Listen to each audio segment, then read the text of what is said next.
வணக்கம் நண்பர்களே, நான் உங்கள் வெப் தமிழன்மன். இன்றைக்கி நான் பார்க்க போகிறது தமிழ்நாட்டு அறிவியல் ஆளுமைகள் பற்றிய காணொலி. இதை பார்க்குறதுக்கு முன்னாடி நம்ம சேனல் வரைக்கும் சப்ஸ்கிரைப் பண்ணாமல் பார்த்துருக்கோம், மறக்காமல் சப்ஸ்கிரைப் பண்ணுங்கள். பக்கத்தில் இருக்க பெல் பண்ணை கிளிக் பண்ணிட்டு தொடர்ந்து வீடியோவை பாருங்கள். வாங்க வீடியோக்குள்ளே போகலாம்.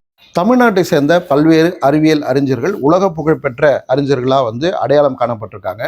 அப்படிப்பட்ட ஆளுமைகளுடைய வரலாற்றை இன்றைக்கி நம்ம அவங்களுடைய செயல்பாடுகள் குறித்து கொஞ்சம் சுருக்கமாகவே பார்த்துடலாம். அதில் நிறைய பேர் இருக்காங்க, பட்டியல் ரொம்ப பெருசாக போயிட்டே இருக்குது. ஆனால் அதில் சில பேரை பற்றி மட்டும் இன்றைக்கி நம்ம பார்க்க போகிறோம். Sir C V Raman, Srinivasa Ramanujan, Abdul Kalam, M S. Swaminathan, Mylswamy Annadurai, இந்த 5 பேரை பற்றி மட்டும் பார்க்கலாம். இன்னும் இருக்கக்கூடிய ஆளுமைகளில் இன்னொரு 5 பேர் அடுத்த காணொலியில் பார்க்கலாம். முதல்ல நம்ம சர் சி வி ராமன் அவர்களை பற்றி தான் பார்க்க போகிறோம். அவருடைய முழுமையான பெயர் சர் சந்திரசேகர வெங்கட்ராமன். ஊர் திருச்சிராப்பள்ளி, திருவானைக்கா. 7/11/1888 பிறக்கிறாரு. ஒளிச்சிதறல் துறையில் தனது பணிக்காக உலகத்தாரால் அறியப்பட்ட ஒரு இந்திய இயற்பியலாளர் அப்படின்னு சொன்னோம்.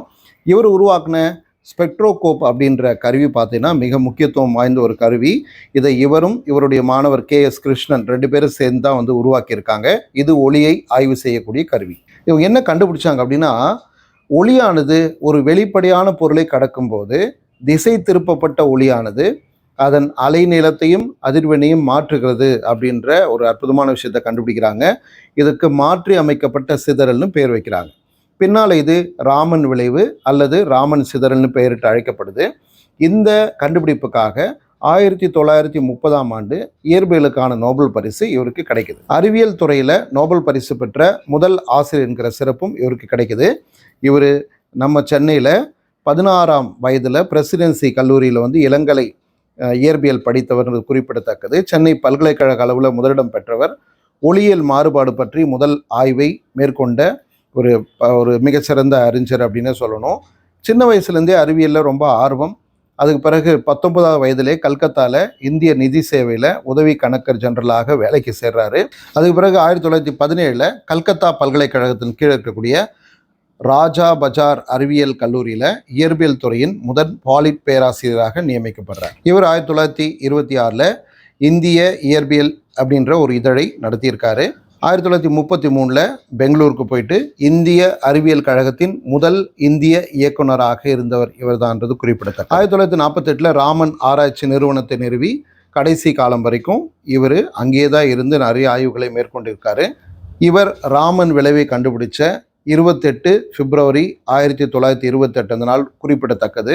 இந்த பிப்ரவரி 28 அப்படின்ற நாளை இந்திய அரசாங்கம் தேசிய அறிவியல் தினமாக கொண்டாடிட்டு வருதுன்றதும் நினைவில் வச்சு. அடுத்து நம்ம பார்க்க போகிறது சீனிவாச ராமானுஜன் அவர்களை பற்றி.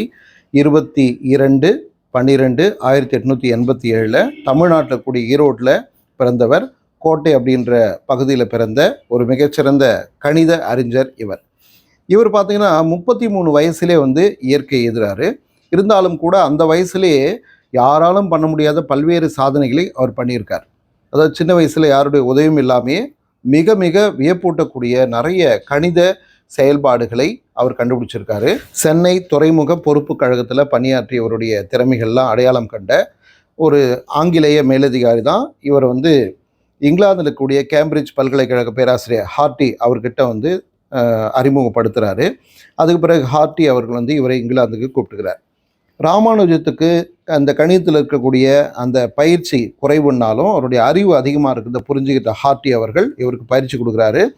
கிட்டத்தட்ட 5 ஆண்டுகள் கேம்பிரிட்ஜ் பல்கலைக்கழகத்தில் 1914 5 ஆண்டுகள் அங்கேயே ஒரு தன்னுடைய காலத்தை கழிக்கிறாரு. ஹார்டி மற்றும் லிட்டில் ஹுட் இவங்களோட இணைஞ்சி நிறைய கண்டுபிடிப்புகளை உருவாக்குறாங்க. 1903 1914 வரைக்கும் அவர் கண்டுபிடிச்ச அடையாளங்கள், சமன்பாடுகள், கோட்பாடுகள் இதெல்லாம் தன்னுடைய குறிப்புகளாக நாட்குறிப்புகளாக எடுத்து வச்சுருந்தார். இதை இந்தியாவிலேருந்து கொண்டு இங்கே இருக்கக்கூடிய அறிஞர்கிட்ட தான் காட்டுறாங்க. அவர் சில விஷயங்களை சரியாக அனுபவம் இல்லாமல் எழுதியிருக்கிறதும் தவறாக புரிஞ்சுக்கிட்டதெல்லாம் கண்டுபிடிச்ச இங்கே இந்த கேம்பிரிட்ஜ் பல்கலைக்கழகத்தில் இருந்த ஆய்வாளர்கள் அவரை இன்னும் மேம்படுத்தி அதுக்கு பிறகு அவர் மிகச்சிறந்த ஒரு அறிஞராக உலகத்துக்கு அடையாளம் காட்ட வைக்கிறாங்க. அவருடைய ரீமான் தொடர், நீள்வட்ட ஒருங்கிணைப்பு, ஹைப்பர் ஜியோமெட்ரிக் தொடர்கள், ஜீட்டா செயல்பாட்டின் சமன்பாடுகள், இந்த மாதிரி பல்வேறு தொடர்கள், சமன்பாடுகள் எல்லாமே அவர் உருவாக்கி இந்த உலகத்துக்கு கொடுக்குறாரு. இன்றைக்கு வரைக்கும் அவர் கண்டுபிடிச்ச விஷயங்கள்லாம் மற்றவர்களால் பிரமிச்சு பார்க்கக்கூடியதாக இருக்கின்றது குறிப்பிடத்தக்கது. 1914 1918 வரைக்குமே பார்த்தீங்கன்னா இந்த இடைப்பட்ட காலத்தில் 3000க்கும் அதிகமான புதிய கடித தேற்றங்களை கண்டுபிடித்தவர் அப்படின்ற பெருமைக்குரியவர். 1997 பார்த்தீங்க அப்படின்னா இவருடைய பெயராலே த ராமானுஜன் ஜேர்னல் அப்படின்ற ஒரு கணித ஆய்வுகள் தொடங்க இன்றைக்கு வரைக்கும் உலகம் முழுக்க இருக்கக்கூடிய அனைவராலும் அறியப்பட்ட மிகச்சிறந்த கணித அறிஞர் அப்படின்னா நம்முடைய தமிழ்நாட்டை சேர்ந்த ஸ்ரீனிவாச ராமானுஜன் அவர்கள். அடுத்து நம்ம பார்க்க போகிறது எல்லோருக்கும் பிடித்த ஏபிஜே அப்துல் கலாம் ஐயா அவர்கள் பற்றி தான். 1931 அக்டோபர் 15 ராமேஸ்வரத்தில் பிறந்த கலாம் ஐயா அவர்கள் பார்த்திங்கன்னா இந்திய விஞ்ஞானியாக திகழ்ந்தவர். இந்தியாவுடைய ஏவுகணை மற்றும் அணு ஆயுத திட்டங்களுடைய வளர்ச்சியில் மிகப்பெரிய ஒரு பங்கு வகித்தவர். 2002 2007 வரைக்கும் இந்தியாவின் குடியரசுத் தலைவராக இருந்து பெருமை சேர்த்தவர். கலாம் சென்னை தொழில்நுட்ப கல்லூரியில் பட்டம் பெற்றவர். 1958 பாதுகாப்பு ஆராய்ச்சி மேம்பாட்டு அமைப்பு DRDOவில் பணி செய்தவர். சின்ன வயசில் பார்த்தீங்கன்னா சரியாக படிக்கலை, மதிப்பெண்கள் கம்மியாக இருந்துச்சு அப்படின்லாம் அறியப்பட்டவர். கடினமான உழைப்பாலும் அறிவாலும் உலகறிய தன்னை காட்டி கொண்டவர். கணிதத்தில் ரொம்ப ஆர்வம் கொண்டவர். அந்த கணித அறிவை மேம்படுத்தி கொண்டவர். அதுக்கப்புறம் இயற்பியலுடைய அந்த சாராம்சங்கள்லாம் புரிஞ்சுக்கிட்டு அதன் மூலமாக பல்வேறு கண்டுபிடிப்புகளை நிகழ்த்தியவர். 1960 பட்டப்படிப்புக்கு பிறகு பார்த்தீங்கன்னா ஆராய்ச்சி மற்றும் மேம்பாட்டுத்துறை DRDOவில் வானூர்தி மேம்பாட்டு நிறுவனத்தில் விஞ்ஞானியாக சேர்றாரு. ஒரு சிறிய ஹேவர் கிராஃப்ட் அப்படின்ற அதில் வடிவமைப்பு வேலையை செய்கிறாரு. அதற்கு பிறகு கொஞ்சம் கொஞ்சமாக இவர் தன்னை மேம்படுத்திக்கிட்டு 1969 இஸ்ரோவுக்கு மாற்றப்படுகிறார். இந்தியாவினுடைய முதல் செயற்கைக்கோள் வாகன ஏவுதளத்துடைய திட்ட இயக்குநராக சேர்றாரு. 1980 பார்த்தீங்கன்னா செயற்கைக்கோள் வாகனம் ரோகிணி செயற்கைக்கோளை பூமிக்கு அருகில் உள்ள சுற்றுவட்ட பாதையில் வெற்றிகரமாக நிலைநிறுத்தது. இதனால் அவர் மிகப்பெரிய உலகறியப்பட்ட ஒரு மனிதராக மாறுகிறார். இவருக்கு ரொம்ப பிடிச்ச என்னென்னா நிறைய ஏவுகணைகளை உருவாக்கணும் அப்படின்ற ஆர்வம் கொண்டவர். அன்றைய பிரதமர் இந்திரா காந்தி அவர் அணுகி இந்த விண்வெளி திட்டங்களுக்கெல்லாம் நிதி பெற்று 1980 பார்த்தீங்கன்னா அவரது ஆராய்ச்சியை தொடங்குறாரு. அவருடைய அறிவின் காரணமாக நிறைய கண்டுபிடிப்புகள் நிகழ்த்துறாரு. 1992 பாதுகாப்பு அமைச்சரின் அறிவியல் ஆலோசகராக நியமிக்கப்படுறார். அதுக்கு பிறகு அரசாங்கத்துடைய முதன்மை அறிவியல் ஆலோசகராக பதவி இவர் கிடைக்குது. 5 ஆண்டுகள் அந்த பதவியில் இருக்காரு. 1998 அணு ஆயுத சோதனை இந்தியாவில் நடக்குது. அதில் மிக முக்கியமான ஒருத்தராக இவர் இருந்திருக்கார். ஏவுகணை மனிதன் என்ற புனைப்பெயரை உடைய இவர் பார்த்தீங்க அப்படின்னா நிறைய ஏவுகணைகளை உருவாக்கி இந்தியாவுக்கு பெருமை சேர்த்திருக்காரு. இவருடைய அனுபவங்கள்லாம் சேர்த்து விங்ஸ் ஆஃப் ஃபயர் அப்படின்ற ஒரு புத்தகத்தை 1999 எழுதி வெளியிட்டிருக்காரு. அதுக்கு பிறகு நிறைய புத்தகங்களை எழுதியிருக்காரு. நிறைய விருதுகள் வாங்கியிருந்தாலும் 1990 வாங்கின பத்மபூஷன் விருதும் 1997 வாங்கின பாரத ரத்னா விருதும் இவருக்கு மிகப்பெரிய புகழை பெற்றுத்தந்த விருதுகள்னு சொல்கிறார். கடைசியாக ஜூலை 27 2015 மேகாலயாவில் ஒரு பள்ளியில் உரையாற்றி கொண்டிருந்த போது மயங்கி விடுறாரு. அத்தோடு இவருடைய உடல் நம்மை விட்டு பிரிந்தது. ஆனால் இவருடைய கனவுகள் நம்மோடு இன்னும் பயணிச்சுட்டு இருக்கின்றதை நம்ம நினைவில் வச்சு இந்தியாவை வல்லரசு நாடாக உருவாக்க வேண்டும் என்கிற கனவு கண்ட அப்துல் கலாமுடைய கனவு நிறைவேறும் என்ற நம்பிக்கையோடு இந்த சமூகம் முன்னேறி கொண்டிருக்கிறது. அடுத்து நம்ம பார்க்க போகிறது MS சுவாமிநாதன் அவர்களை பற்றி. கும்பகோணத்தை சேர்ந்தவர். மான்கொம்பு சாம்பசிவன் சுவாமிநாதன் நம்ம அழைக்கப்படுறாரு. 7/8/1925 பிறந்தவர். இவர் ஒரு வேளாண் விஞ்ஞானி, மரபியல் நிபுணர், தன்னார்வலராக நிறைய வேலைகளை இவர் செஞ்சுருக்காரு. பசுமை புரட்சியை உலகளாவிய அளவில் செய்த உலகளாவிய தலைவர் இவர்ன்றது குறிப்பிடத்தக்கது. இவருடைய அப்பா ஒரு மருத்துவர். அதனால் இவரும் மருத்துவ படிப்பு முடிச்சுட்டு தந்தையினுடைய அந்த மருத்துவமனையை கவனிச்சுட்டு வர்றாரு.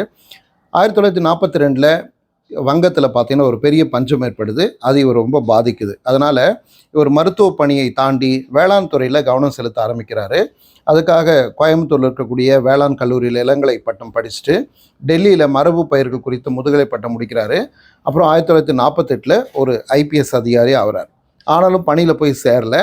கேம்பிரிட்ஜ் பல்கலைக்கழகத்தில் போயிட்டு முனைவர் பட்டம் பெற்று பிறகு 1954 பல்வேறு நிலைகள்லாம் தாண்டி நாடு திரும்புகிறாரு. ஒடிசா மாநிலம் கட்டாக்கில் வேளாண் துறையில் அரசு பணி இவருக்கு கிடைக்குது. அதாவது தனக்கு கிடைச்ச IPS பதவியை கூட உதறிட்டு அதில் சேராமல் மக்கள் பஞ்சத்தில் இருக்கும்போது நாம் மட்டும் மகிழ்ச்சியாக இருக்கக்கூடாதுன்றதுக்காக அந்த பசியை போக்கக்கூடிய ஆராய்ச்சிகளில் ஈடுபட்டு அது சார்ந்த பணிக்கு அவர் போகிறாரு. மறுபடியும் 1960 மிகப்பெரிய ஒரு உணவு பஞ்சம் ஏற்படுது. அப்போது அமெரிக்காவிலேருந்து கோதுமை இறக்குமதி பண்ணுறாங்க. இந்தியர்களால் உணவு உற்பத்தி செய்ய முடியாதுன்ற சூழ்நிலை ஏற்படுது. பசியால் கொத்து கொத்தாக எல்லாம் உயிரிழக்கிறாங்க. இந்த சமயத்தில் தான் வந்து ஜப்பானில் கண்டுபிடிக்கப்பட்ட புதிய ரக கோதுமையை இந்தியாவில் இவர் அறிமுகப்படுத்துகிறாரு. 200% லாபத்தையும் சாதித்து காட்டுறார். அதனால் இதை வந்து கோதுமை புரட்சி அப்படின்னு சொல்கிறாங்க. அன்றைக்கு இருந்த பிரதமர் இந்திரா காந்தி அவர்கள் இவர் வந்து பாராட்டியிருக்காங்க. அதுக்கு பிறகு சீன நெல் வகைகளை இங்கே உற்பத்தி பண்ண கற்றுக் கொடுக்குறாரு.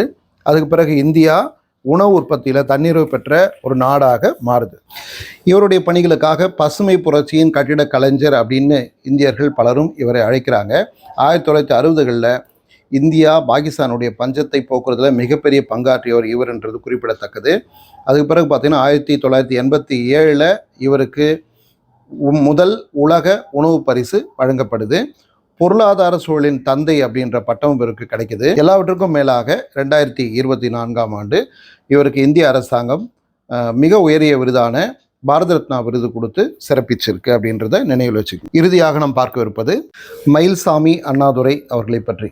கோவை மாவட்டம் கிணத்துக்கடவு பக்கத்தில் கூடிய கோதவாடி அப்படின்ற ஊரில் 2/7/1958 பிறந்தவர்.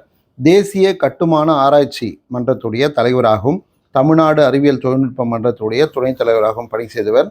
இந்த பொறுப்பையெல்லாம் எடுத்துக்கிறதுக்கு முன்னாடி இந்திய விண்வெளி ஆய்வு மையத்தின் இயக்குநராக பணி செய்தவர்.